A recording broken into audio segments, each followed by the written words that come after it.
untuk mencari ekspektasi dari X dan variansi dari X. Nah, jadi karena soal yang pertama kan dia gimana ngomongnya, A-nya. Jadi Anda tiba di sebuah gedung dan akan naik lift menuju lantai Anda. Setelah memanggil lift dibutuhkan antara 0 dan 40 detik untuk lift tersebut datang, dengan asumsi bahwa lift tiba secara uniform antara 0 dan 40 detik setelah Anda menekan tombol. Nah, karena itu mungkin boleh dilanjut sebentar PPT-nya. Nah, karena ekspektasi dari X itu kan, atau biasa disebut EX-nya, itu rumusnya kan A plus B dibagi 2. Nah, kita tahu tadi itu asumsinya A-nya 0, sedangkan B-nya 40. Sehingga A plus B-nya kan berarti 40 plus 0 dibagi 2 sama dengan 20.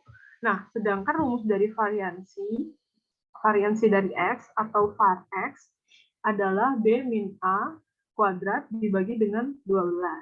Nah, kita tahu tadi kan kalau B-nya 40, A-nya 0, jadi itu harusnya minus nih. Jadi 40 dikurang 0 dibagi 2, 40 dikurang 0 di kuadrat dibagi 12, sama dengan 1600 dibagi 12, jadi 400/3.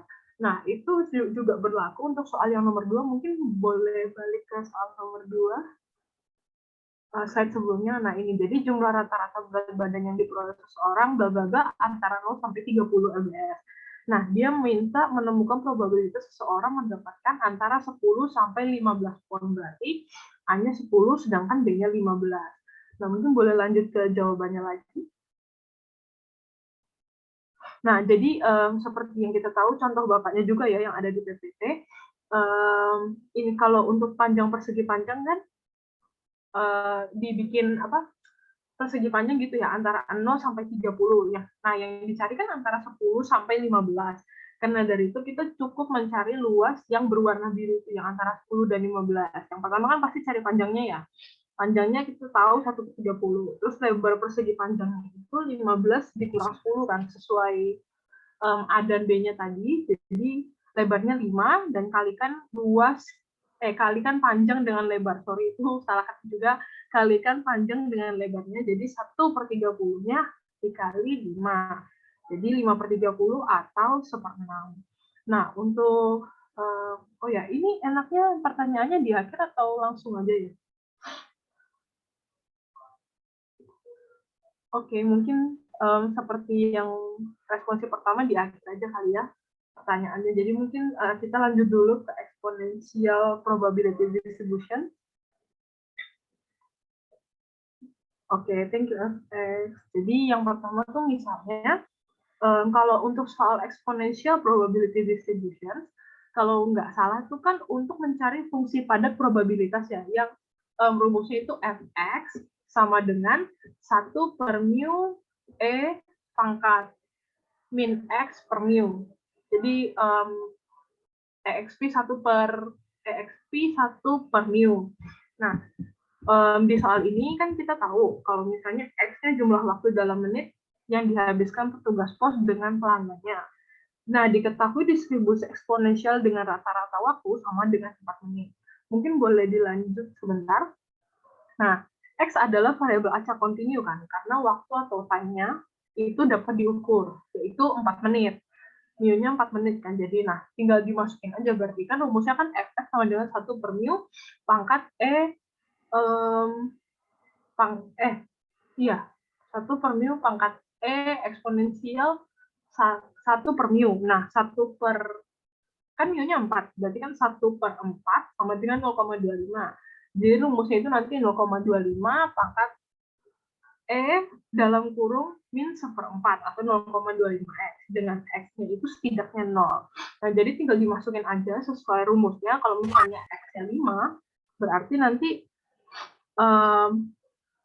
berarti y-nya itu 0,072. Kayak gitu. Itu kurvanya bisa dilihat di sebelah kanan. Nah, itu juga berlaku untuk soal yang nomor 2. Mungkin bisa kembali ke slide sebelumnya. Nah, itu menggunakan hasil nomor 1, carilah peluang bahwa seseorang pegawai menghabiskan 4 sampai 5 menit dengan seorang pelanggan yang dipilih secara acak. Nah, ini mungkin boleh ke soal jawaban nomor 2 maksud saya. Nah, ini jadi kan diminta temukan probabilitas antara 4 sampai 5 ya. Nah, fungsi distribusi kumulatif atau CDF-nya kan berarti kan di area kiri ya. Jadi kan kalau di PPT Bapaknya itu kan udah ada rumusnya kan untuk distribusi probabilitas kumulatif. Jadi rumusnya itu bentar, P dalam kurung X kurang dari sama dengan X0 sama dengan 1 dikurang eksponensial X0 per mu. Kalau nggak salah itu ya rumusnya ya, nanti boleh dilihat lagi PPT-nya. Nah, jadi itu ngikutin rumus Bapaknya. Jadi P dalam kurung X kurang dari 5 sama dengan 1 dikurang E dalam kurung min 0,25, itu dari yang seperempat tadi dikalikan dengan 5. Jadi hasilnya 0,7135 dan P dalam kurung X kurang dari 4 sama dengan 1 dikurang E dalam kurung min 0,25 dikali 4 sama dengan 0,6321. Nah, jadi probabilitasnya itu tinggal Px kurang dari 5 dikurang Px kurang dari 4. Jadi 0,7135 dikurang 0,6321. Jadinya 0,0814. Gitu. Mungkin nanti kalau misalnya ada pertanyaan dicat dulu ya, dikumpulin di akhir. Nah, sekarang kita ke soal yang normal probability distribution. Oke, thank you. Nah, jadi yang pertama kan kalau normal probability distribution kan dari tabel Z ya. Jadi teman-teman siapin aja tabel Z-nya, nanti dilihat sendiri ya. Sekelompok data dinyatakan dengan X N 200,50. Jika data tersebut terdiri dari 10.000 sampel, maka perkiraan banyak sampel yang memiliki nilai antara 210 dan 260 adalah, nah mungkin boleh dilanjut langsung ke jawabannya. Nah, notasinya yang N 200,50 itu kan dari situ ya kita tahu bahwa mu-nya itu rata-ratanya kan 200, simpangan baku atau variasinya kan 50.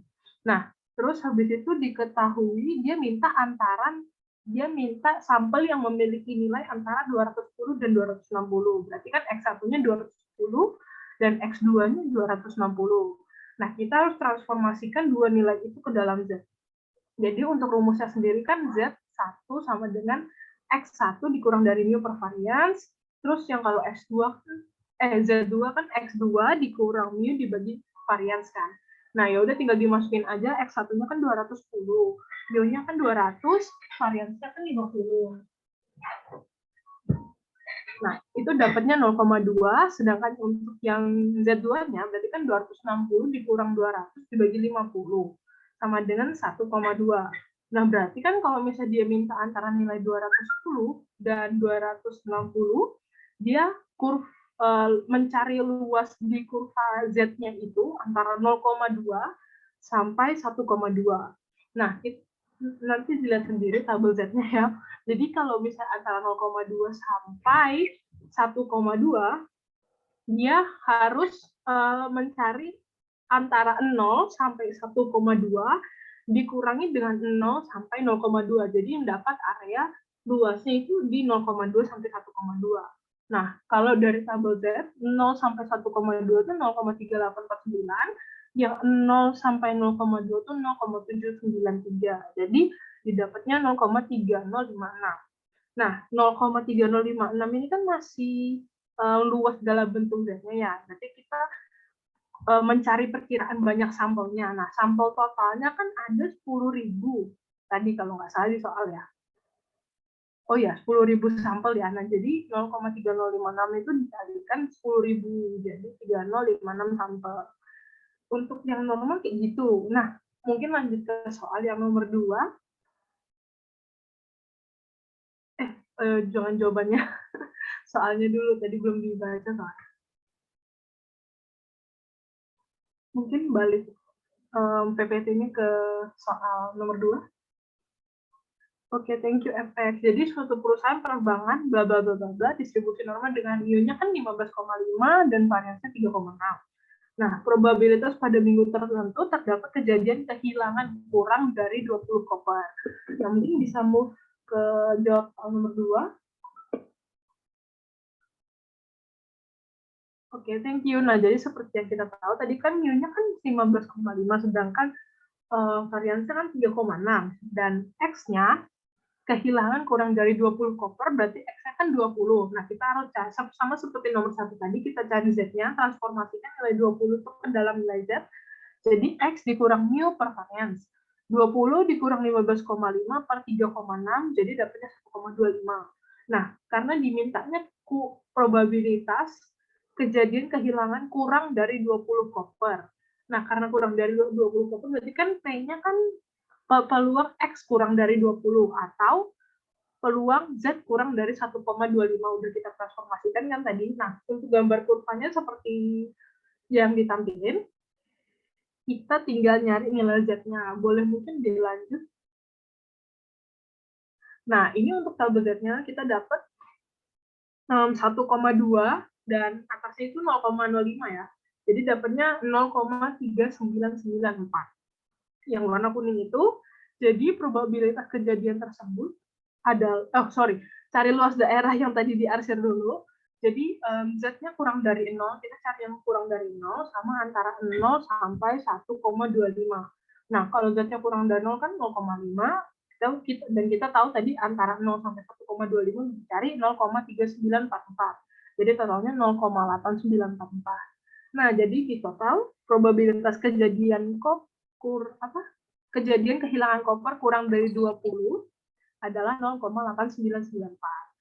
Kayak gitu. Kalau untuk normal probability distribution, mungkin selanjutnya bakal dilanjutin sama Manda untuk pertemuan 10. Oke, terima kasih pada Mbak Amel atas penjelasannya. Selanjutnya ada materi mengenai distribusi khusus diskrit. Nah, di sini ada 5 distribusi. Yang pertama itu Bernoulli, yang kedua binomial, kemudian binomial negatif, hipergeometrik, dan juga geometrik. Bisa di next, Mas? Yang pertama itu latihan soal mengenai materi Bernoulli.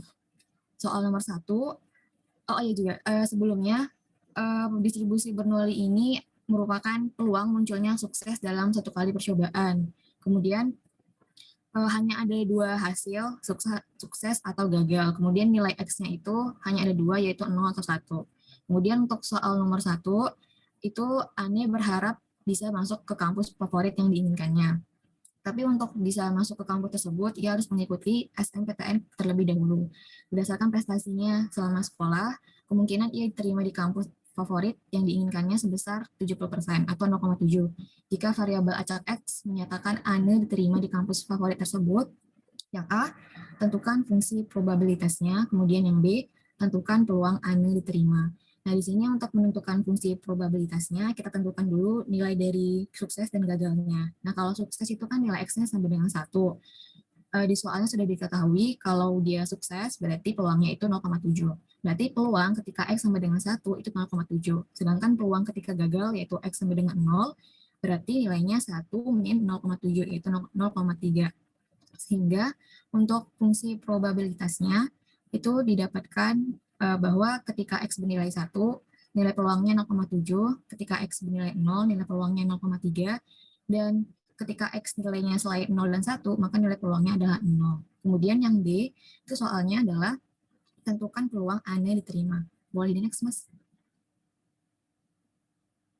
Ya, ini udah didapatkan sebenarnya dari jawaban yang soal A.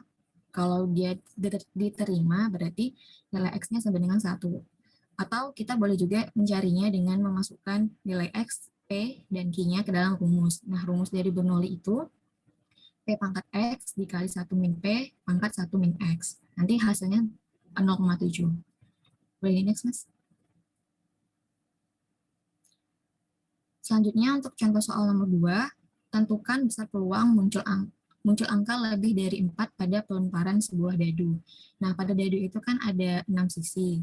Kemudian yang diminta di soal adalah kemunculan angka lebih dari 4, berarti 5 dan 6. Kemudian kemunculan masing-masing angka ini peluangnya sama, yaitu 1/6. Jadi di sini peluang sukses yang ditanya itu adalah ketika X sama dengan 5 dan X sama dengan 6. Nah, tinggal dimasukkan lagi ke rumusnya. Kalau sukses berarti X-nya sama dengan 1, dimasukkan ke rumusnya berarti P pangkat 1 dikali Q pangkat 0, kemudian P dan Q-nya dimasukkan sesuai dengan X-nya, dan didapatkan nilai peluangnya itu adalah 1/3. Boleh next, Mas. Selanjutnya itu ada distribusi binomial. Nah, kalau distribusi binomial ini adalah Bernoulli yang diulang n kali. Jadi peluang munculnya sukses dalam n kali percobaan. Kemudian hasil percobaannya masih sama seperti Bernoulli antara sukses atau gagal. Nilai X-nya sendiri itu antara 0, 1, 2, 3 sampai dengan n. Untuk contoh soal yang pertama, itu pengalaman menunjukkan bahwa pada setiap percetakan kertas koran dari 1.500 yang dicetak telah terjadi kerusakan sebanyak 150 lembar. Bila dicetak sebanyak 10 lembar, tentukan peluang banyaknya kertas yang rusak paling sedikit 3 lembar. Nah, di sini diketahui bahwa N besarnya itu 1.500, kemudian K-nya 150, N kecilnya 10, kemudian yang ditanyakan adalah peluang ketika X lebih besar sama dengan 3. Nah, kita cari dulu nilai peluangnya. Nilai peluangnya itu didapatkan dari 150 per 1.500, didapatkan 0,1.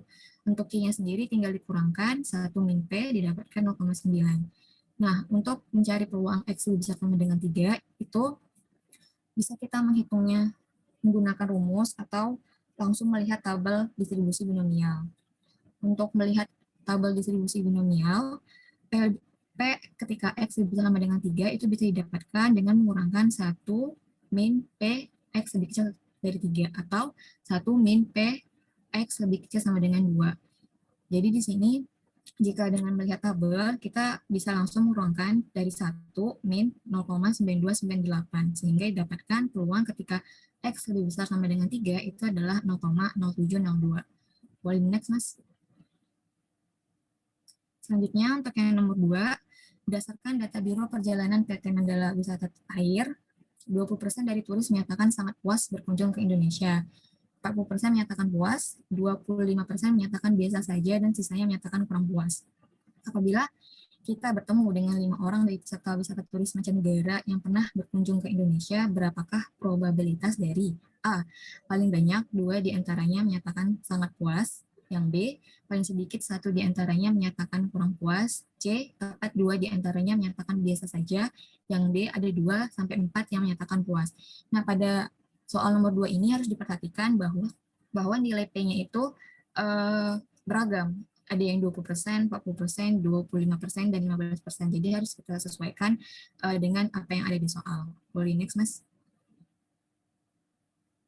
Selanjutnya untuk yang A, itu paling banyak 2 diantaranya menyatakan sangat puas. Nah, untuk yang A ini nilai P-nya adalah 20%. Yang ditanya adalah peluang ketika X lebih kecil sama dengan 2. Nah, kalau kita menggunakan rumus, berarti kita harus menjumlahkan dari X sama dengan 0 sampai X sama dengan 2. Tapi kita juga bisa langsung melihat ke tabel distribusi binomial kumulatif ya. Jadi kita lihat ketika P-nya bernilai 0,2 dan N-nya sama dengan 5 dan X-nya sama dengan 2. Nah, di situ terlihat bahwa nilainya adalah 0,9421. Boleh di next, Mas. Selanjutnya yang B, itu paling sedikit 1 diantaranya menyatakan kurang puas. Nah, di sini nilai P-nya adalah 15%. Pertanyaannya, peluang ketika X lebih besar sama dengan 1, atau sama dengan 1 min P X lebih kecil sama dengan 0. Kemudian kita bisa langsung lihat nilainya dari tabel, itu tinggal dikurangkan 1 min 0,4437, didapatkan nilainya 0,55. Boleh lihat, Mas. Kemudian yang C, itu tepat 2 diantaranya menyatakan biasa saja. Nilai P-nya itu adalah 25%. Yang ditanya adalah ketika X sama dengan 2. Nah, itu bisa kita dapatkan dengan mengurangkan P ketika X lebih kecil sama dengan 2, dikurang P ketika X lebih kecil sama dengan 1. Atau kalau dari tabel distribusi binomial, langsung kita kurangkan ketika X sama dengan 2, dikurang dengan nilai ketika X sama dengan 1. Nah, di sini nilainya adalah 0,2637. Next. Yang terakhir itu ada 2-4 yang menyatakan puas dengan nilai P-nya itu 40%. Berarti yang ditanyakan adalah peluang ketika X lebih besar sama dengan 2 dan ketika X lebih kecil sama dengan 4. Nah, itu untuk mencarinya bisa dengan mengurangkan peluang ketika X lebih kecil sama dengan 4 dengan peluang ketika X lebih kecil sama dengan 1. Nah, sama seperti sebelumnya, bisa langsung kita kurangkan dari tabel distribusi. Di sini 0,9898 dikurang dengan 0,3370. dan hasilnya adalah 0,6528. Next. Selanjutnya adalah distribusi binomial negatif. Nah, untuk binomial negatif ini hampir mirip dengan binomial, namun perbedaannya itu di soal ciri-cirinya itu adalah percobaannya merupakan distribusi binomial, artinya hanya ada dua kemungkinan, sukses atau gagal.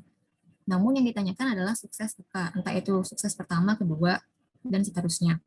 Soal yang pertama, itu carilah peluang bahwa seseorang yang melantunkan 3 uang logam sekaligus akan mendapatkan semua angka atau semua gambar untuk kedua kalinya pada lantunan kelima. Nah, di sini kata kuncinya adalah kedua kalinya, berarti sukses pada kedua kalinya. Nah, di sini X-nya bernilai 5, kemudian K-nya 2, dan nilai peluangnya 1/4. Dan dimasukkan ke rumus dari binomial negatif, sehingga didapatkan nilainya adalah 27/257. Next. Selanjutnya untuk nomor 2, peluang campuran beton tidak rusak ketika dijatuhkan adalah 3/4. Berapakah peluang yang dibutuhkan untuk 4 kali percobaan menjatuhkan beton sampai didapatkan 2 beton yang rusak? Nah, di sini kata kuncinya adalah 2 beton yang rusak, dan di sini diasumsikan bahwa percobaan sukses itu ketika tidak ada beton yang rusak, sehingga peluang suksesnya itu 3/4 dan peluang tidak suksesnya itu 1/4.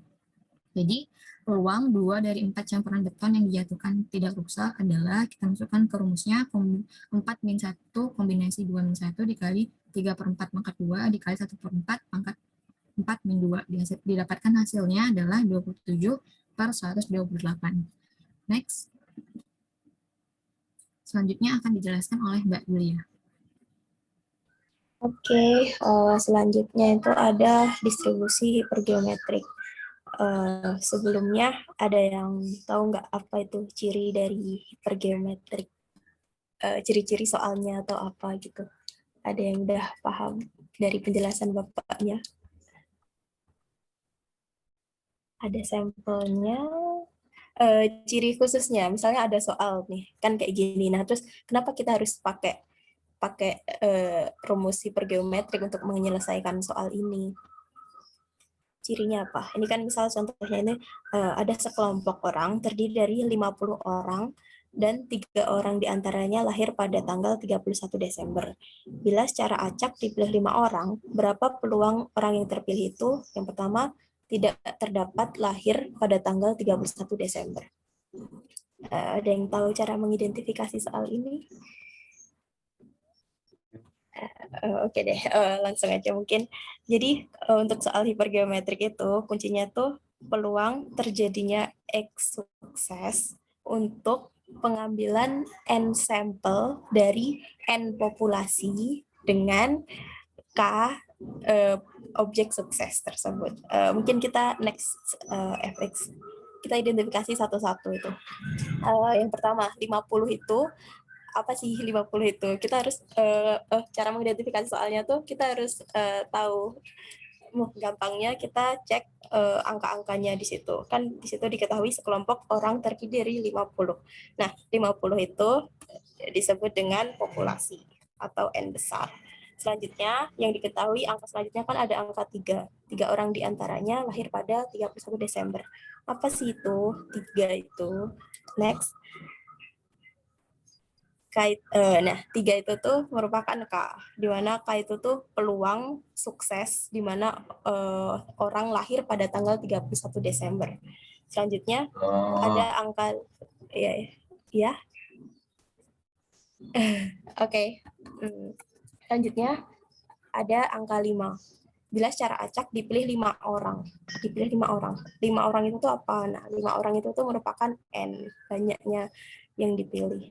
Selanjutnya yang ditanyakan, berapa peluang tidak terdapat orang lahir pada tanggal 31 Desember. Di situ yang A itu ditanyakan peluang dengan X-nya itu tuh 0, di mana tidak ada orang yang lahir pada tanggal 31 Desember.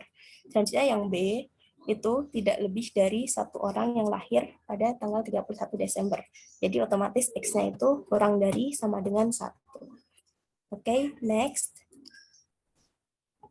Dari yang diketahui tadi, kita masukin aja tuh. Nah, kalau gampangnya kalau ngejawab soal, kalau kita udah bisa mengidentifikasi dari soal-soal tersebut, apalagi dari soal cerita, itu yang hal-hal pokok yang perlu kita lakukan yaitu mengidentifikasi soalnya, dan itu termasuk bagian apa gitu. Nah, kalau kita udah tahu, misalkan itu tadi 50 itu termasuk N atau populasi, dan K-nya itu 3, N-nya 5, dan ditanyakannya itu tuh berupa X, X-nya tuh 0, dan X kurang dari sama dengan 1. Nah, dengan gitu kan kita juga jadi tahu rumusnya tuh kayak gini. Ya udah kita tinggal masukin aja ke rumusnya. Next. Dan rumusnya itu, nah itu kan K-nya tadi 3 dimasukin, N min K 50 min 3, N min X, N kecil itu tuh sampel, min X, X-nya tuh yang ditanyakan. 5 min X per N besar itu populasi, N kecil tuh sampel yang akan kita coba. Itu kita buat kombinasinya. Terus kita next jawabnya.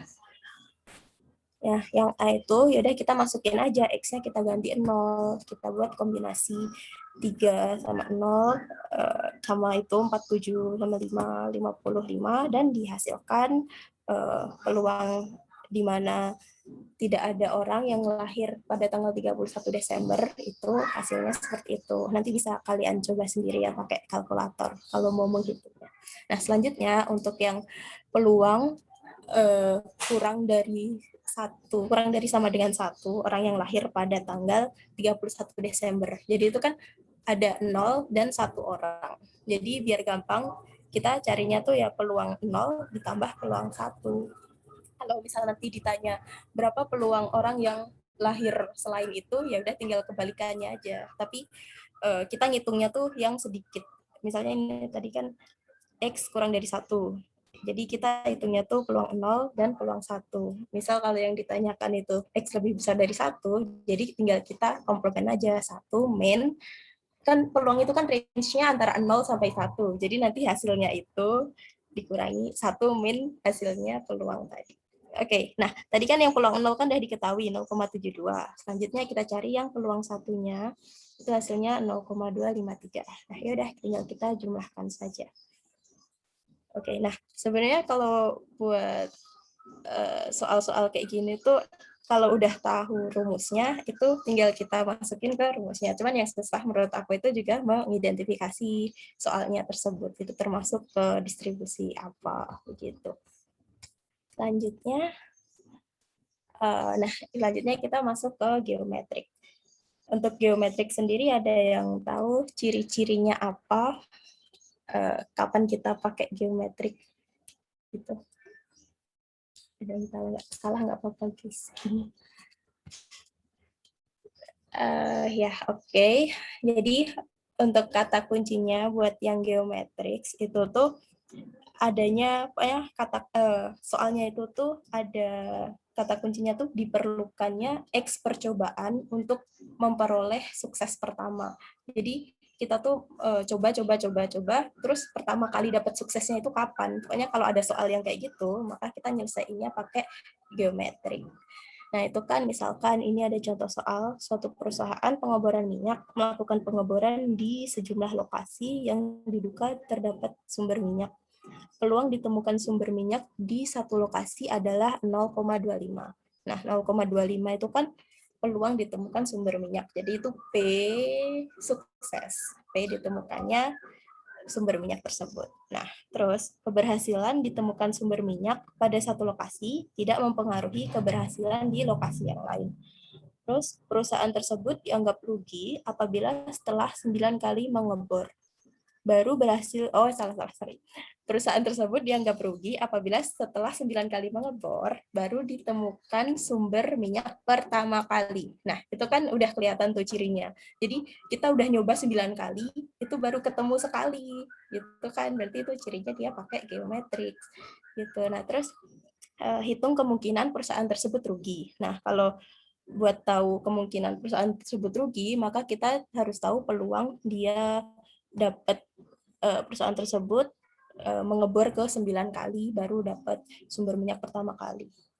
Nah, itu kan sama aja, dia percobaan 1 gagal, baru ke 9 dia S, sukses gitu. Lalu kita identifikasi satu-satu. Next. Yang pertama tadi kan 0,25. Itu tuh PS. Kenapa PS? Karena dia itu peluang sukses dia mendapatkan minyak tersebut. Jadi kita identifikasi dia sebagai PS. Selanjutnya sisanya satu min PS itu merupakan PG, peluang gagal, di mana dia nggak dapat minyak tersebut. Selanjutnya yang diketahui di soal itu ada 9 kali. Apa itu 9? 9-nya itu X. Jadi dia nyoba X kali. 9 kali dia nyoba ngebor minyak, baru dapat minyaknya. Gitu. Nah, terus apa yang ditanyakan? Next. Nah, yang ditanyakan yaitu X sama dengan 9. Di mana dia baru 9 kali ngebor, baru dapat itu minyaknya. Next, kita ke jawabannya.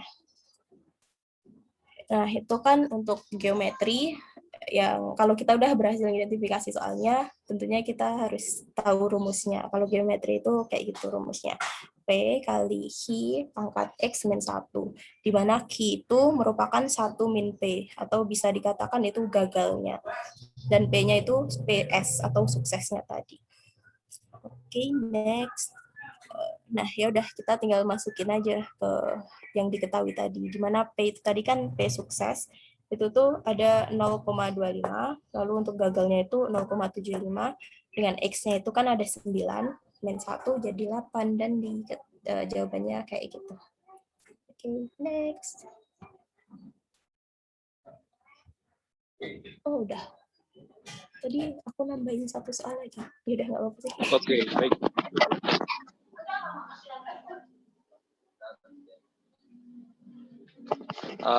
Baik, ini apakah suaraku kedengaran ya? Dengar. Halo, Mas, Mbak.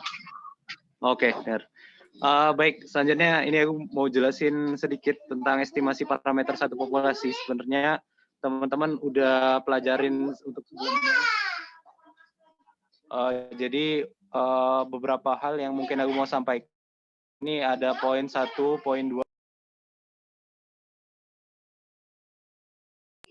Jadi ada poin 1, poin 2, dan poin ketiga yang akan saya sampaikan. Oke, mungkin next dulu, Mas. Oke, yang pertama ini sama aja kayak yang di PowerPoint teman-teman yang teman-teman miliki. Mungkin saya akan, aku bakal jelasin sedikit aja karena lebih kurang biasanya kalau estimasi CI confidence interval ini biasanya nggak jauh-jauh dari soal seperti ini. Jadi biasanya N-nya itu udah diketahui, terus X sampel-nya itu udah diketahui, X rata-ratanya maksudnya, X bar-nya itu udah diketahui, terus sigmanya itu udah diketahui. Jadi teman-teman biasanya tinggal masukin aja di rumus. Nah, yang penting adalah teman-teman itu paham bahwasannya rumus itu seperti ini. Nah, karena dalam kondisi online kayaknya kuisnya itu bakal open book atau gimana, nggak tahu nanti Pak Saiku bagaimana. Jadi lebih mudah untuk teman-teman nanti.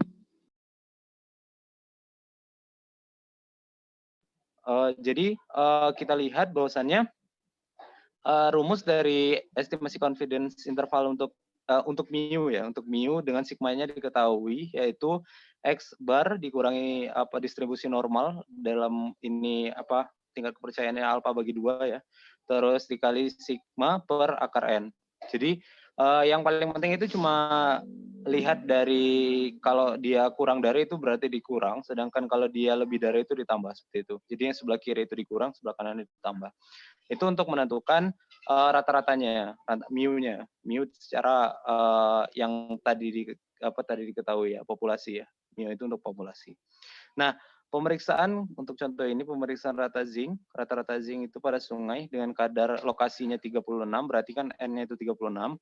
Dicatat konsentrasi rata-rata zinc sebanyak 2,6 gram per mili. Berarti kan rata-rata X bar-nya itu 2,6 seperti itu.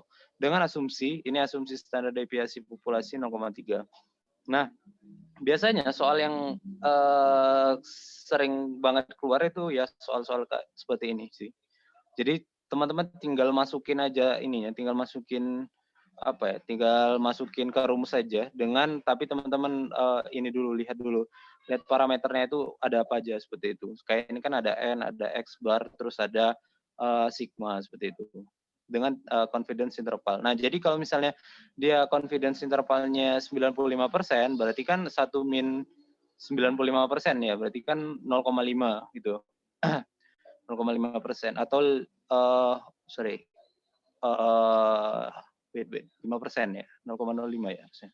0,05. Sorry, itu salah kayaknya. 0,05 yang benar. Jadi kita masukin ke ini. Jadi X bar dikurang Z alpha dibagi 2 kali sigma per akar N. Terus dimasukkan angkanya 2,6 dikurang distribusi normal. Cari distribusi normal yang 0,025 dikali 0,3 per akar 36. Setelah itu cari distribusi normal di distribusi normal tabel, ada tabel distribusi normal, jadi tinggal teman-teman cari aja dengan alfa sekian, dengan alfa 0,025 ternyata ada 1,96 seperti itu. Nah, setelah itu teman-teman masukkan dan dapatlah hasilnya, yaitu berarti mean dari populasinya itu berada di antara 2,5 sampai 2,7 seperti itu. Next, Mas. Nah, untuk selanjutnya ini sama aja sih sebenarnya, estimasi confidence interval tapi yang ini sigmanya nggak diketahui. Nah, kalau sigmanya nggak diketahui, berarti kita perlu cari yang lain gitu rumusnya. Pasti kan ini juga sudah ada rumusnya ya. Nah, jadi ini kan a random sample of n sama dengan 25. Nah, kenapa dia menggunakan distribusi T atau student distribution? Kalau biasanya ini disebut student distribution. Jadi kenapa dibuat T? Karena distribusi normal itu paling efisien itu di N sama dengan N lebih dari sama dengan 30 seperti itu. Jadi kalau sampelnya kurang dari 30 itu harus menggunakan distribusi T, distribusi student namanya. Nah, selanjutnya ini untuk rumusnya confidence interval untuk mu dengan sigma yang tidak diketahui. Nah, X bar dikurang distribusi T alfa bagi 2 tinggal percayaannya. Nah, terus ada N kurang 1. N kurang 1 itu apa? Itu derajat kebebasannya. Karena kan kalau di distribusi student itu kan ada 2 parameter kan. Ada tingkat kepercayaan, ada tingkat derajat kebebasannya. Nah, tinggal teman-teman masukin. Itu 95% berarti 0,05 dibagi 2 berarti 0,025. Setelah itu dimasukkan 250 dikurang 2,0639 ini langsung aja dikali 8 per akar 25 seperti itu. Setelah itu dimasukkan. Nah, didapatkanlah dengan sampel yang semakin sedikit, maksudnya sampelnya kurang dari 30, itu bisa kita gunakan dengan distribusi T atau distribusi student seperti itu. Sehingga didapatkan rata-ratanya 46,69 kurang dari sama dengan mu, kurang dari sama dengan 53,30. Nah, jadi berarti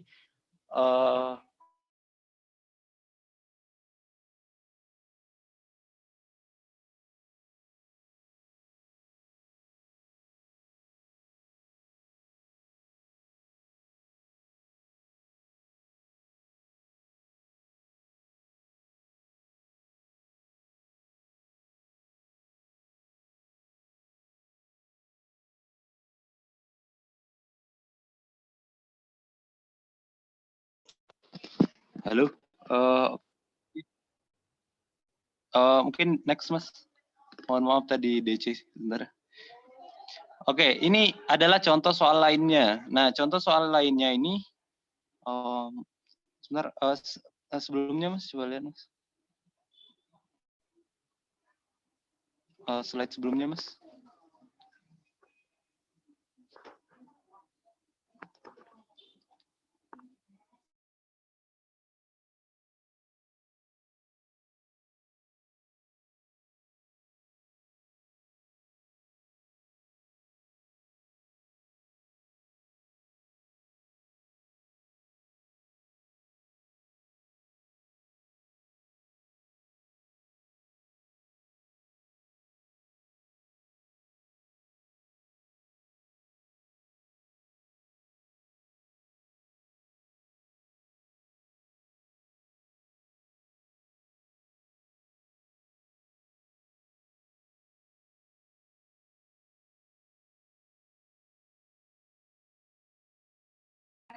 Halo Mas. Mungkin bisa di next, Mas. Next. Oke. Nah, selanjutnya ini teman-teman yang perlu ketahui, biasanya soalnya itu bertipe seperti ini. Jadi kita itu perlu mencari S-nya. Ya, karena kita apa ya? Karena kita bukan SMA lagi kayaknya. Jadi statistika itu penting banget. Jadi yang statistika yang SMA dulu itu perlu diimplementasikan pada di soal ini probabilitas dan statistik, dan biasanya tidak hanya teman-teman masukin aja, harus cari juga yang S-nya seperti itu. Ini salah satu contohnya. Nah, oke, next Mas. Ini contoh soalnya. Oke, bagaimana penyelesaiannya? Tadi kan kita kan udah dapatkan data sampel ya. Data sampelnya itu ada 9,8, 10,2, 10,4, 9,8, 10, 10,2 ditambah 9,6 seperti itu. Nah, ternyata ini kan kita perlu cari rata-ratanya terlebih dahulu ya. Karena kan tadi sesuai rumusnya itu pakai X rata-rata sampel. Nah, itu dicari rata-ratanya sehingga didapatkan rata-ratanya itu adalah 10 seperti itu. Nah, selanjutnya itu kan kita kan perlu mencari S-nya ya kan? Standar deviasinya kita perlu cari. Terus biasanya kalau teman-teman sebelumnya itu kan kalau di populasi itu kan ada sigma, sedangkan di sini kan sampel itu S. Jadi sampel S-nya itu berarti itu apa sigmanya seperti itu. Nah, selanjutnya oh ya, tadi ini kan sigma populasinya tidak diketahui ya. Berarti kan kita pakai sigmanya sampel ya kan? Nah, oleh karena itu kita masukkan ke rumusnya sehingga didapatkanlah standar deviasinya sebesar 0,283. Setelah itu teman-teman, apa yang harus dilanjutkan? Tinggal dimasukkan ke dalam rumusnya sehingga didapatkan 10 dikurang itu kan T alpha per 2. T alpha per 2-nya berarti alpha per 2-nya tadi itu 0,025 T 0,025 dengan derajat, berarti derajatnya itu adalah 6. Derajat kebebasan itu 6. Karena ini dari sampelnya kan ada 7, berarti N-1 seperti itu. Nah,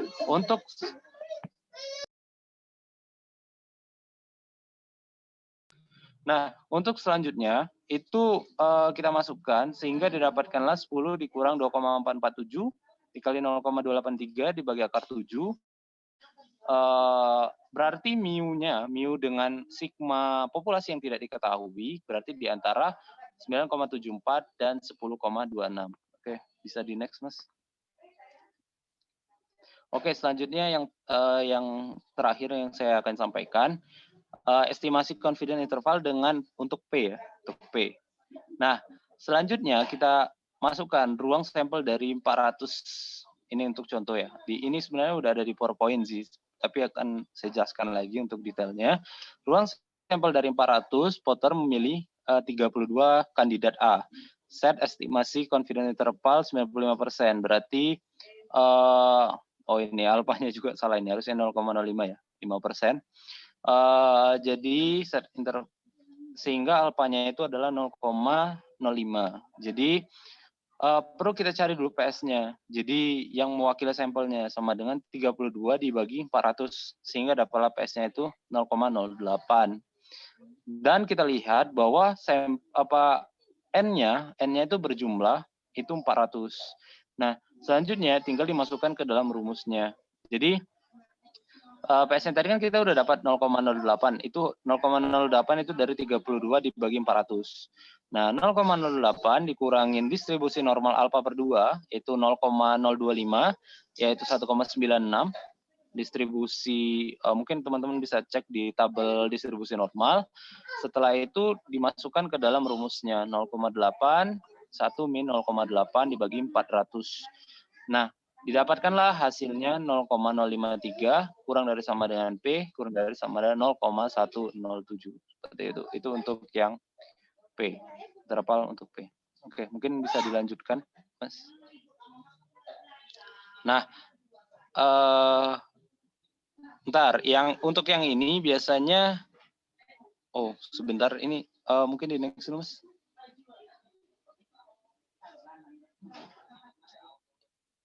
Oke. sebelumnya, Mas? C-square. Oke, ini sebenarnya udah lanjutan, kayaknya ini punya udah 4 ya, estimasi confidence interval untuk oh sebentar, ini sepertinya yang poin keempat. Poin Ya keempat, itu poin keempat Mas, deh, aku mungkin tipe bisa dilanjutkan. kayaknya. Nah ya itu, ya. Oke, aku lanjutin ya. Boleh back dulu, Mas FX. Back lagi.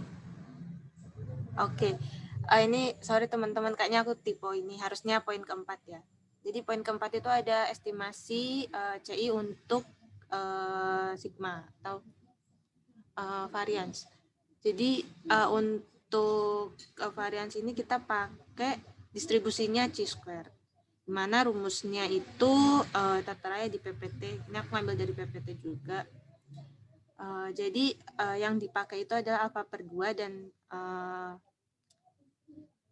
yang dipakai distribusi chi-square. Nah, di chi-square itu kan kita butuh nilai V juga untuk menentukan nilai distribusinya. Oke, bisa next. Langsung ke contoh soal aja. Nah, di sini ada populasi paket rumput laut. Nah, jumlah datanya, jumlah sampelnya itu ada 10. Nah, di sini kita diminta menentukan nilai 95% CI untuk variance. Nah, ada asumsinya populasinya terdistribusi normal dan alfa yang digunakan berarti kan 1 min 95% dapat 5% atau 0,05. Karena yang dipakai di rumus alfa per 2, berarti kita pakai 0,025. Dan 1 min alfa per 2-nya 0,975. Nah, di sini sama seperti yang sudah dijelaskan Citra, kita harus mencari sigma sampelnya dulu. Rumusnya sama, X. Rumusnya ini, terus tinggal kita hitung aja, dapat S kuadratnya 0,286. Nah, kita udah punya N-nya 10, S kuadratnya 0,286, V-nya untuk kita nyari di tabel chi-square itu adalah N-1, jadi V-nya adalah 10 min 1, 9. Nah, tinggal dimasukkan ke rumusnya, N-1 dikali S kuadrat per nilai chi-square dari alfa per 2. Karena alfa per 2-nya 0,025 dan V-nya tadi 10 min 1, jadi kita lihat di tabel chi-square untuk V-nya 9 dan alfanya 0,025. Di sini kita dapat nilainya 19,023. Hal yang sama juga untuk nilai chi-square dari 1 min alfa per 2. 0,975 dengan V-nya 9 didapatkan nilai 2,7. Nah, kalau teman-teman udah berhasil mengidentifikasi komponen-komponen yang dibutuhkan di rumusnya, itu udah gampang. Tinggal dimasukkan ke rumusnya aja. Kemudian kita hitung dapat hasilnya 0,135 kurang dari sigma kuadrat kurang dari 0,953. Nah, untuk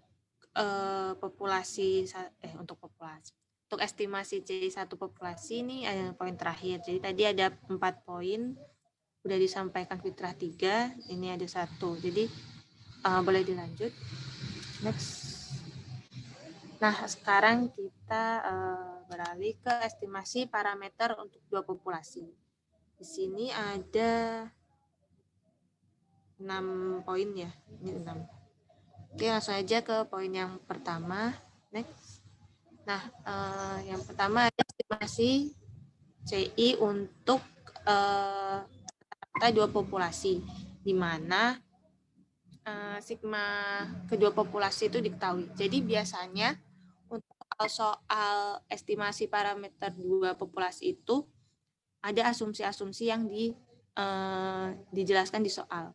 entah itu tentang sigmanya, tentang bagaimana populasinya itu terdistribusi normal atau tidak.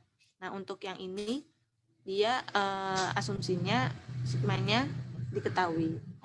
Nah, di sini kita pakai distribusi normal.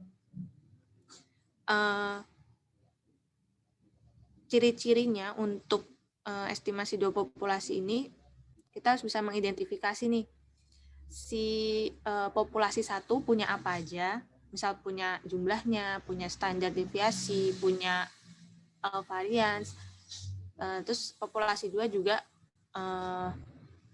punya data-data yang tadi udah aku sebutin. Nah, itu tuh kita harus bisa identifikasi itu dua populasi ini sebenarnya dia saling bebas atau tidak saling bebas. Jadi ini berhubungan juga sama materi sebelumnya. Nah, contohnya untuk estimasi CI dua populasi yang sigma diketahui ini, misal ada kasus eksperimen penggunaan obat. Nah, ini kondisi pasiennya berbeda. Jadi misal obat A dan obat B. Jadi dia itu satu jenis tapi objeknya itu berbeda. Oke, rumusnya itu tertera di situ, yang digunakan tabel distribusi normal. Next. Oke, langsung ke contoh soal aja. Nah, untuk dua populasi ini teman-teman juga harus hati-hati dalam mendefinisikan mana populasi satu dan mana populasi dua. Jangan sampai terbalik. Misal di sini kan yang diminta adalah hitung 96% confidence interval pada mu A min mu B.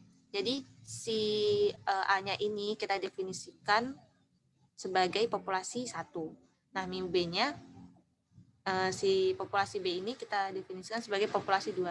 Jadi dalam memasukkan ke rumusnya nanti jangan sampai terbalik. Kita harus perhatikan yang diminta sama soal itu apa. Nah, kalau untuk contoh soal ini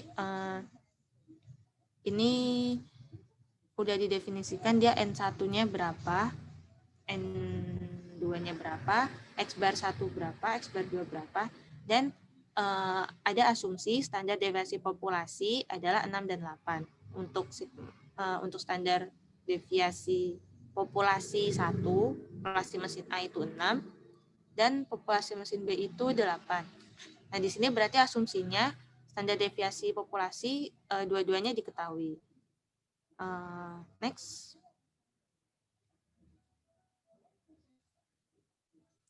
Nah, tinggal kita masukkan aja ke rumusnya. Karena tadi kita udah mendefinisikan si populasi A itu jadi populasi 1 dan si populasi B jadi populasi 2, maka semuanya itu dimasukkan sesuai urutannya. Nah, X1 barnya itu berarti X1 bar populasi A. Kemudian X2 barnya berarti X barnya populasi B. Seperti itu seterusnya. Terus yang di sini kita pakai alfa per 2. Karena tadi dimintanya CI 96%, berarti alfanya adalah 4%, 1 min 96 kan. Terus 4% itu 0,04. Dan di sini kita pakai distribusi normal alfa per 2. Jadi nilai distribusi normal dari 0,04 per 2. Jadi 0,02. Nah, di sini langsung dimasukin aja karena tadi udah diketahui semua komponennya. Perlu diperhatikan juga jangan sampai terbalik dengan soal yang diminta. Oke, kita masukkan X1 barnya itu 36,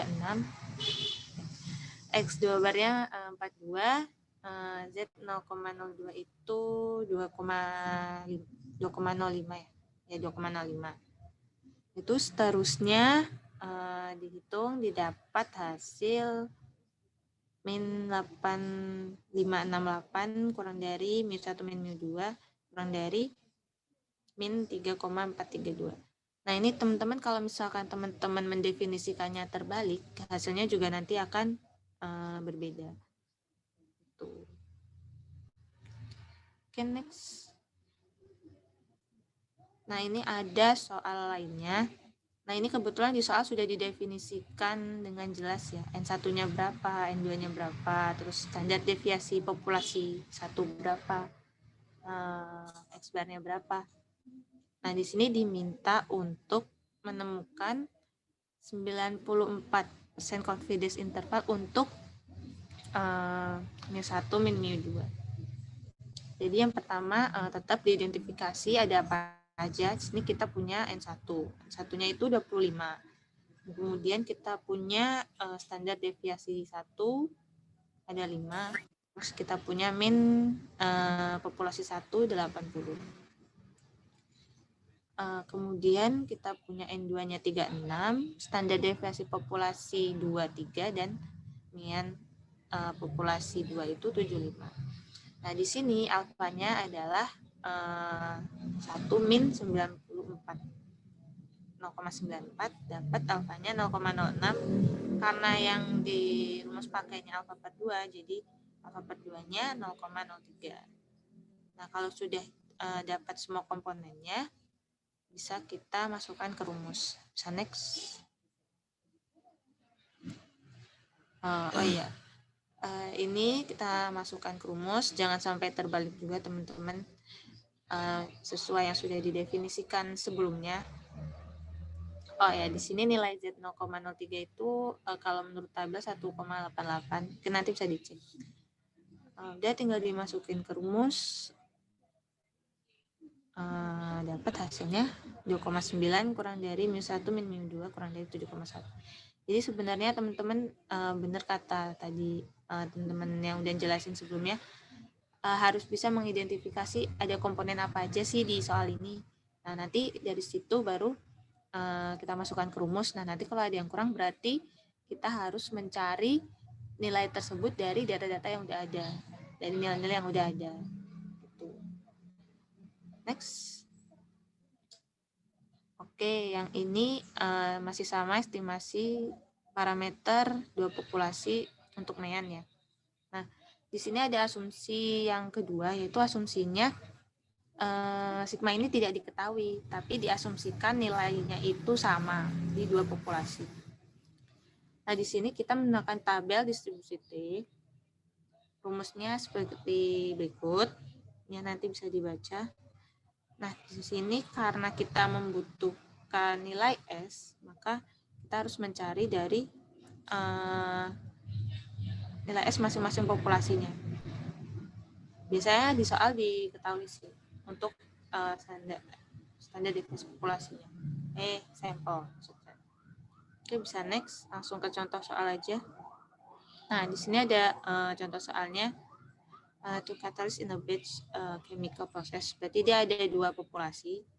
Nah, a sample of the 12 batch was prepared using catalyst 1. Jadi populasi 1 adalah 12. Kemudian N untuk populasi 2-nya, untuk katalis 2 itu 10. Nah, untuk katalis 1, average-nya adalah 85 dengan standar deviasi sampel. Hati-hati di sini ada kata-katanya sampel ya. Standar deviasi sampel itu 4, berarti S1-nya S1 itu 4. Kemudian untuk yang katalis 2 dengan N-nya 10, rata-ratanya 81 dan S-nya itu 5. Nah, di sini kita diminta menemukan 90% CI untuk mean 2 populasi ini, selisih mean 2 populasi. Nah, ada asumsi populasi ini populasi yang terdistribusi normal dan varians yang sama. Jadi ada asumsi bahwa semuanya itu sama.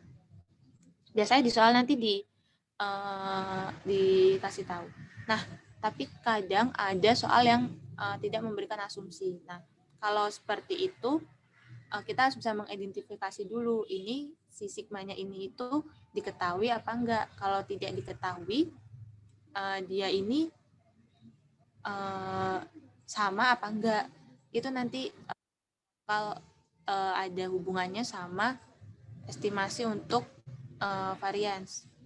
Nah, ini tapi karena kita belum sampai uji hipotesis, jadi masih kebanyakan soalnya itu masih dikasih tahu asumsinya dia variansnya sama apa enggak. Oke, lanjut dulu. Jadi penyelesaian dari soal ini pertama identifikasi ada apa aja sih si soal ini punya apa aja. Yang pertama kita punya N1. N1-nya 12. Kemudian S1-nya 4 dan X bar 1-nya 85. Nah, untuk populasi 2, N-nya itu 10, kemudian S-nya 5 dan X bar-nya 81. Untuk nilai alfanya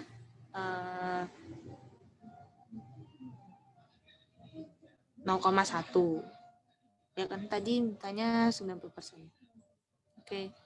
Karena di sini kita belum punya standar deviasi populasi. Kan yang tadi diketahui adalah standar sampel. Nah, di sini kita harus cari dulu standar deviasi populasi pakai rumus yang ada di slide sebelumnya. Ini tinggal dimasukin aja karena kita udah tahu N1 itu berapa, S1-nya berapa, N2 berapa, S2-nya berapa.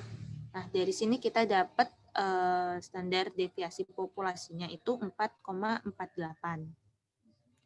Yang dipakai itu ini ya, SP itu bukan S kuadrat P ya. Kalau tadi kan rumusnya itu kan mencari S kuadrat P. Jadi teman-teman harus hati-hati juga, jangan sampai lupa untuk di akar. Karena di rumusnya kita pakainya SP aja, bukan S kuadrat P. Oke, bisa next. Kita udah dapat X bar 1, X bar 2, N1, N2, dapat alfanya dan dapat nilai standar deviasi populasi. Nah, langsung aja di distribusi ke rumusnya. Untuk nilai T-nya, ini pakai distribusi T ya. Nilai T-nya berarti dari alfa per 2, jadi T 0,05. 0,05 karena tadi alfanya 0,01. Oke, dapat T-nya itu 4,48. Dari masukin ke rumus, dihitung dan dapat hasilnya 0,6. Confidence interval 90% untuk mean 2 populasi ini berada di interval 0,692 sampai 7,307. Seperti itu. Oke, bisa next. Ya, oke. Ya, terima kasih Mbak Tika atas poin 1 dan 2-nya yang pertemuan 11 estimasi parameter populasi. Dan berikutnya aku akan menyampaikan yang poin 3 sampai berikutnya sampai 6 itu masih di estimasi parameter populasi. Yang pertama itu untuk confidence interval untuk mu1, mu2 jika sigma itu tidak diketahui alias tidak ada di soal dan asumsinya itu sigma 1 tidak sama dengan sigma 2. Untuk rumusnya itu bisa dilihat pada slide ini, dan rumusnya itu pada yang poin itu sudah ketetapan seperti ini. Jadi kita akan menggunakan tabel T. Baik, kita langsung saja ke latihan contoh soalnya. Jadi untuk contoh soalnya itu, yang poin ini, misalnya ada dalam suatu penelitian kadar senyawa kimia, kalsium, sebanyak 15 sampel dikumpulkan dari tabung 1 dan 12 sampel dari tabung 2. Dan diketahui itu sebanyak 15 sampel yang itu akan disebut sebagai S nanti, dari tabung 1 mempunyai rata-rata kadarnya itu 3,84 mg per liter, dan standar deviasinya itu 3,07 mg per liter. Lalu yang berikutnya, yang ke-12 sampel dari tabung 2, mempunyai rata-rata kadar kalsium 1,49 mg per liter, dan standar deviasinya 0,8 mg per liter. Nah, cari confidence intervalnya itu 95%, maka alfanya itu nanti diketahui sebanyak 0,05. Dan untuk selisih rata-rata kadar senyawa kalsium sesungguhnya pada kedua tabung tersebut, dengan anggapan bahwa pengamatan berasal dari populasi normal dengan variasi yang berbeda. Jadi ya anggapannya itu bukan berasal dari tabung yang sama. Kita bisa lanjut ke penyelesaiannya. Jadi untuk penyelesaiannya itu soal tadi, kita bisa mengetahui kalau yang 3,84 ini, yang sebelumnya, rata-rata itu kita akan sebut sebagai X bar yang pertama. Dengan rata-rata kadar kalsium tabung yang pertama itu, yang 15, sebanyak 15 itu, maaf tadi sebutnya S, ini harusnya N. N-nya itu sebanyak 15, dan S-nya itu sebanyak 3,07. 3,07 itu yang merupakan standar deviasi. Jadi kita tulis S-nya 1, 3,07. Lalu untuk yang tabung kedua, juga sama, 1,49 itu X bar 2-nya. Lalu ada N1 sebanyak 12 sampel tadi, dan standar deviasinya itu 0,8. Nah, yang pertama itu kita cari yang V-nya.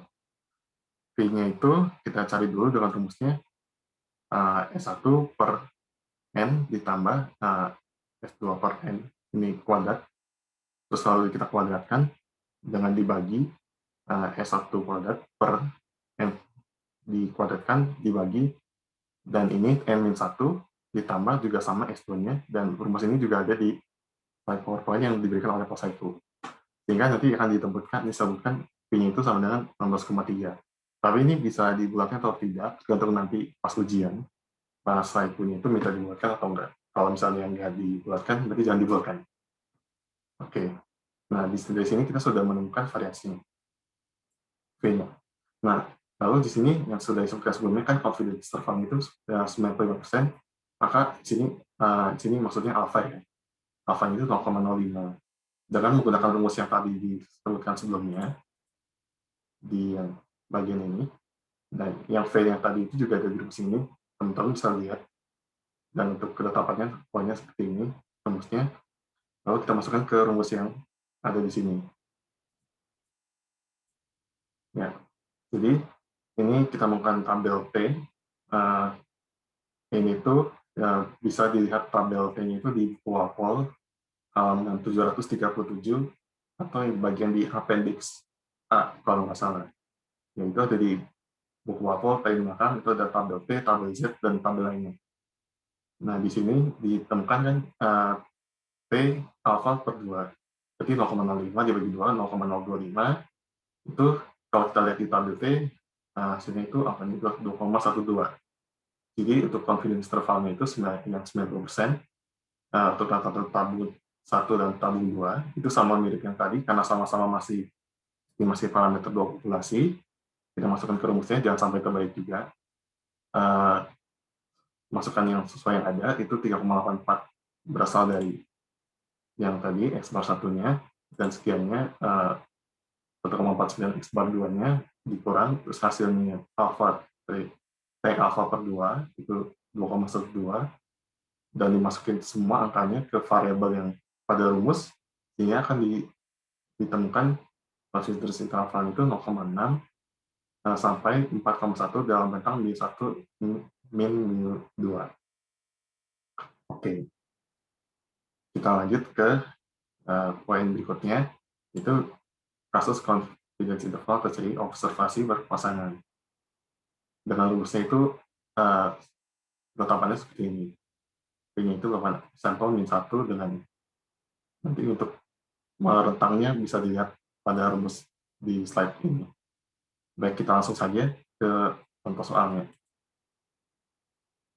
Untuk contoh soal ini biasanya itu dalam kasus ini biasanya dalam bentuk tabel di mana ada suatu perbandingan. Dalam hal ini perbandingan antara nilai, tapi bisa juga di soal lain. Kalau di PowerPoint itu antara sama juga kayak perbandingan tapi beda angka-angkanya. Jadi misalnya ada contoh soal terdapat suatu eksperimen dalam mencari nilai yang diambil dari 20 peserta.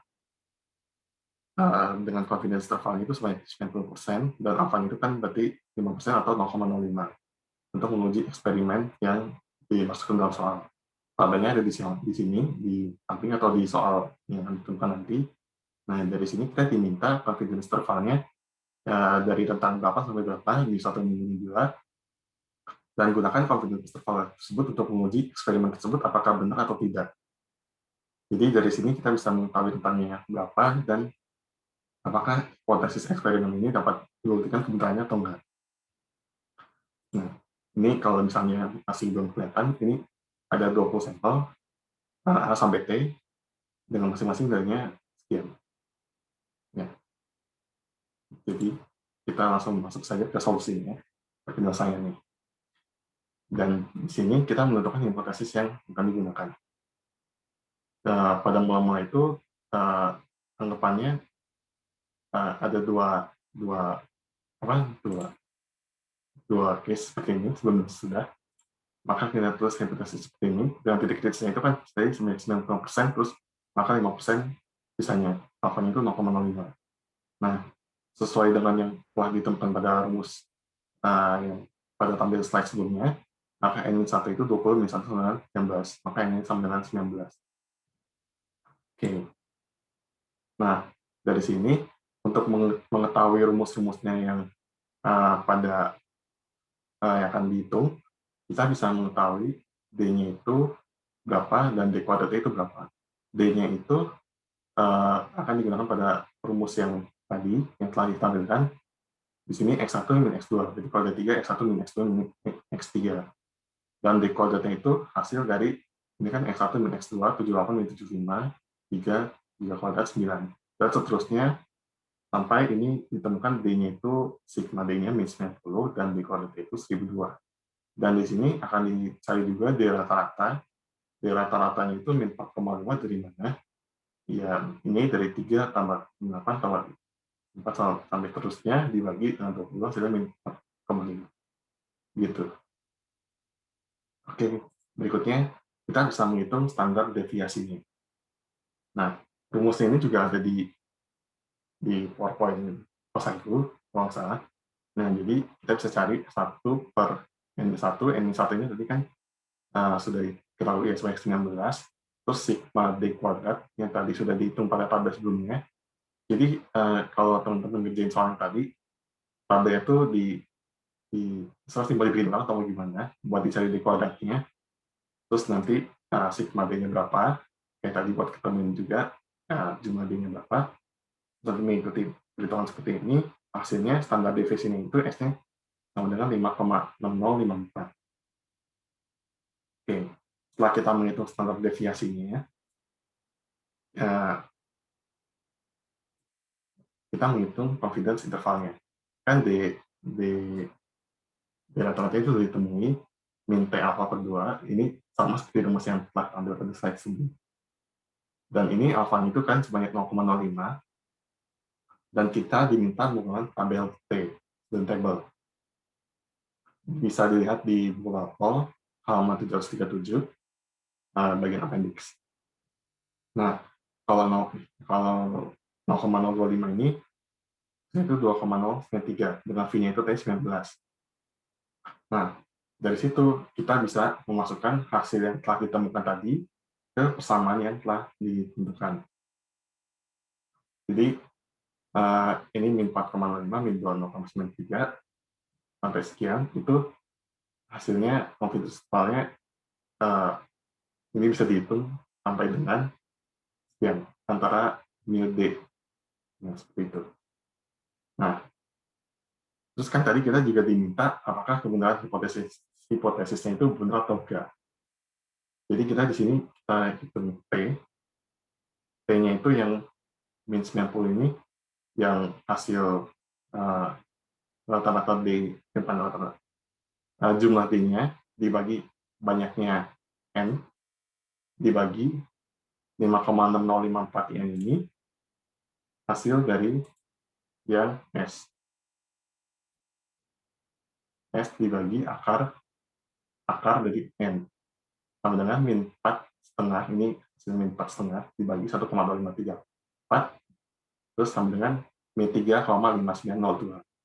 Nah, kan kita ketahui tabel di T-tabelnya itu, kalau kita lihat ya di T-tabel, hasilnya kan 2,093. Karena T-hitung itu lebih besar daripada T-tabel. Nah, kalau kita case ini lebih besar daripada T-tabel, maka hipotesis itu ditolak alias salah. Jadi kalau misalnya yang lebih kecil, berarti hipotesisnya benar. Ya, jadi begitu. Oke, begitu teman-teman. Ya, jadi lanjut ke poin berikutnya. Oke. Berikutnya kita ke poin berikutnya itu yang confidence interval, di mana untuk P1 sampai P2 dengan rumusnya ketetapannya sekian, dan ini tuh dibacanya P-topi, ini sama kayak fisika dasar sama fisika SMA, dibaca aja P1 topi, itu P2 topi, dan rumusnya dimasukkan seperti ini udah ketetapan.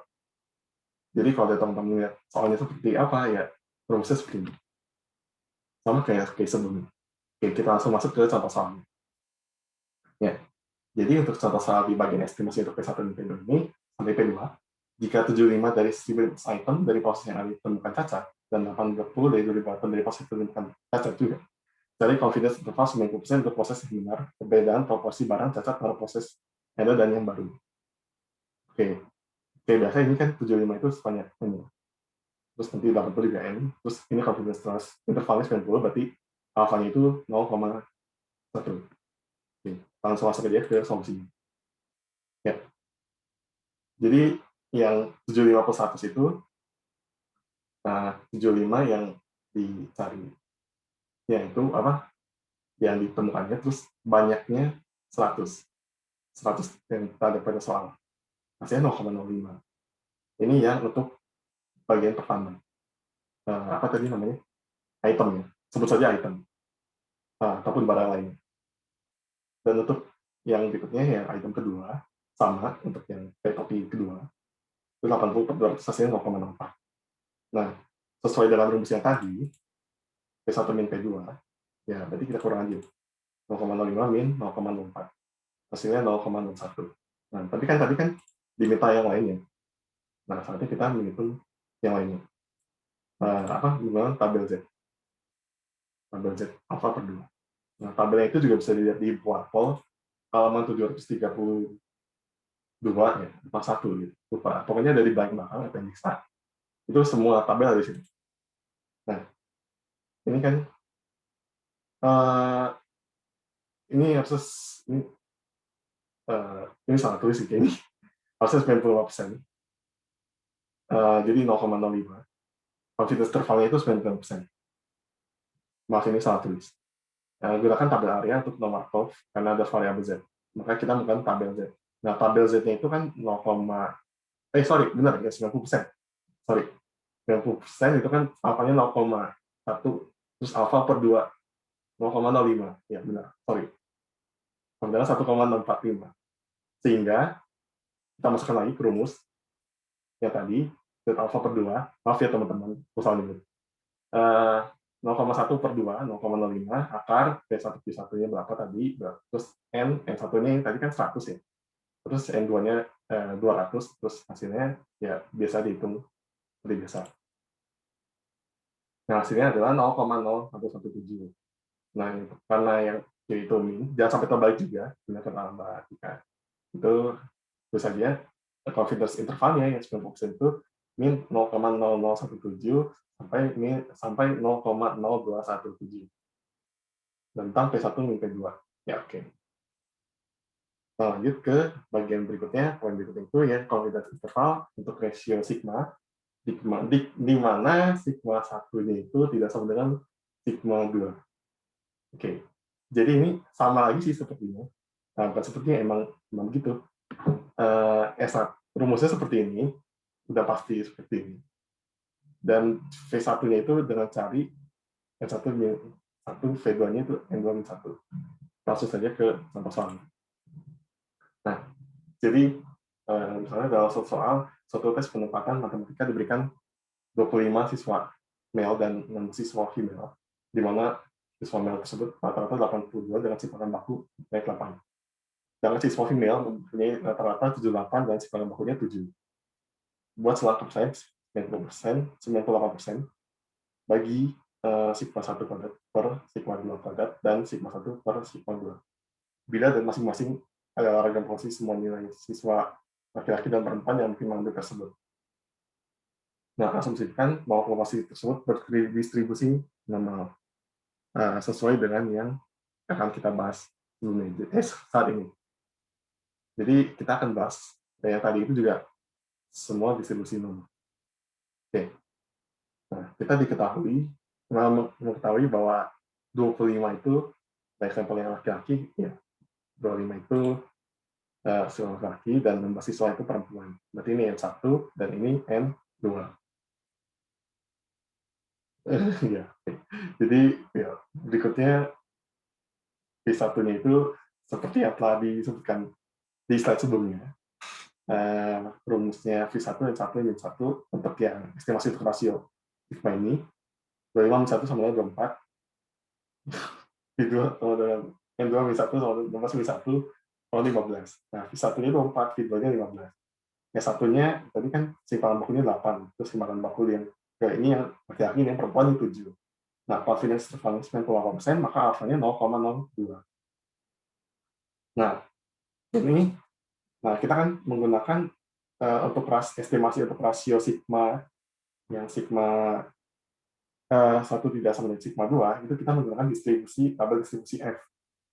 Bisa dilihat juga di buku Akpol halaman 741, bagian appendix A. Nah, jadi di sini F alfa per 2, 0,02 dibagi 2 kan 0,01, dan ini 3,29 ya dari tabelnya itu. Tabel yang di halaman 741 ini. Jadi udah ketentuan. Nah, ini juga sama. Yang kedua, yang dimotif balik itu 2,89. Oke. Setelah kita ketahui N1, V1, Vs, dan alfanya, terus F tabel dari tabel distribusi F, kita bisa langsung masukkan ke rumusnya. Substitusi nilai-nilai yang tadi kita temui, masukkan ke bagian yang masing-masing variabelnya sih. S1-nya itu kan tadi 8 ya, 8 kuadrat, 4, S2 kuadrat. S2-nya kan 7 kuadrat, 49, 1 per, ini hasilnya itu 3,29. Ya, jadi dari tabel itu, terus ini dimintanya kan sampai ini yang sigma 1 kuadrat per sigma 2 kuadrat. Hingga yang berikutnya itu S1 kuadrat, simpan buku sama yang laki-laki per sigma 2 ya. S2 kuadrat yang perempuan dengan tabel distribusi F-nya itu kan tadi tahu sebanyak 2,89. Nah, tadi kan diminta soalnya kan sigma 1 kuadrat per sigma 2 kuadrat. Nah, tapi kalau case-nya nggak usah diperkecil lagi sampai sigma 1 per sigma 2, ya udah berhenti sampai sini. Jadi, untuk confidence intervalnya, untuk estimasi rasio sigma ini, itu 0,397 sampai 3,775, tapi ini masih dalam bentuk kuadrat. Kalau diminta sampai disederhanakan, ya berarti di akar aja, di akar ya. Pakai kalkulator kan juga bisa. 0,30 sampai 1,943. Oke, jadi begitu ya untuk estimasi untuk rasio sigma. Ya, demikian yang telah kami sampaikan. Mohon maaf bila ada kesalahan kata. Terima kasih atas perhatiannya. Barangkali jika ada pertanyaan mengenai materi yang telah diberikan, silakan. Ya, silakan teman-teman untuk bertanya. Terima kasih. Disclaimer, pemateri terakhir tidak wibu ya. Terima kasih.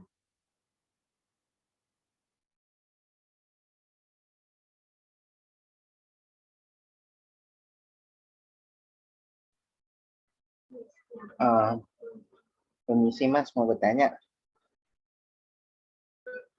Ya, silakan Novel. Nanti kapan ini kuisnya? Nanti hari Senin nggak? Kuisnya belum dikasih tahu. Belum tahu sih. Kita belum kasih tahu sih. Ya kita cuma diperintahin suruh melakukan responsi gitu. Jadi mungkin besok Senin yang kelas bisa tanyakan ke bapaknya mungkin. Ya. Terus yang ini kan nanti ada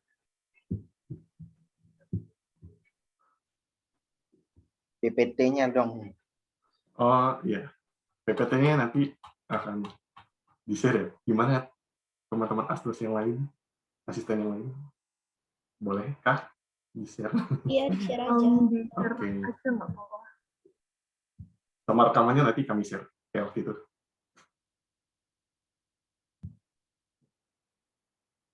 Kenapa? Rekamannya? Ini rekamannya nanti di-share juga. Oke.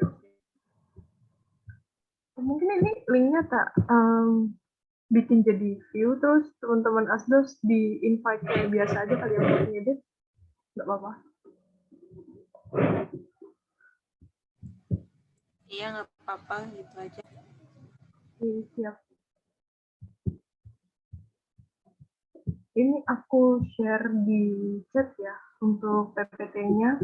Teman-teman asdos yang lain gimana? boleh Mbak. Oke. Gas, Mbak. Ini enaknya apa asdosnya yang nanyain jadwal kuisnya atau nggak usah?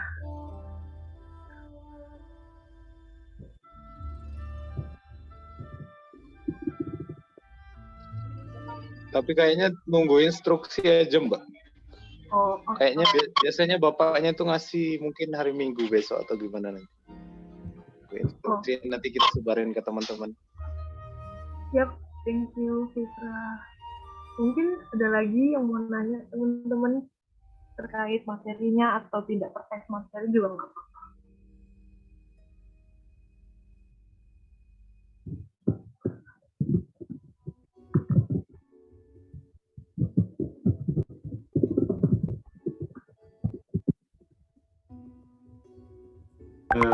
Sepertinya open book. Harusnya sih open book ini. Mungkin kalau ada pemberitahuan open book atau enggak, nanti kita kasih tahu aja. Menurutku open book sih. Gitu. Mungkin sama sih menurutku juga open book. Soalnya kayaknya open book nggak ngaruh. Udah bisa buka PPT-nya sih kayaknya.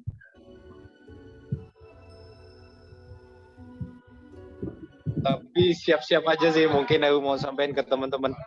Siapa tahu bapaknya nguji satu-satu. Nggak ada yang tahu. Oh iya, itu bisa jadi juga ditunjuk satu.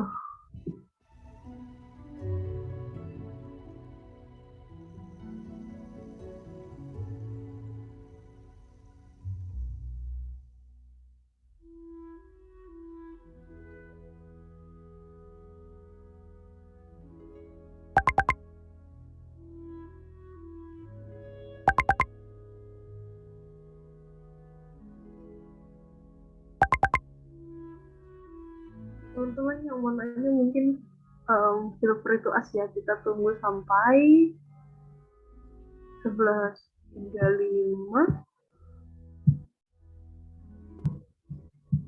Kalau nggak ada nanti akan segera diakhiri.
Oke, teman-teman sudah 11.35. Mungkin kesempatan terakhir apa yang mau nanya materinya?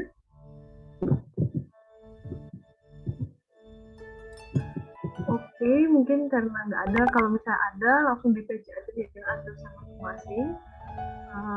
Mungkin terakhir, thank you so much. Thank you banget udah datang di responsi hari Sabtu ya.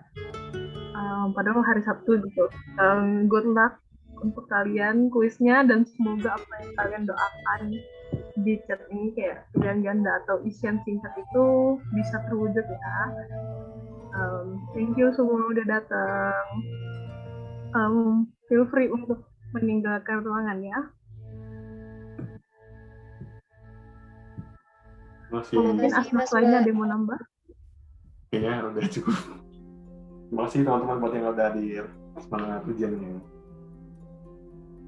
Pasti bisa bagus.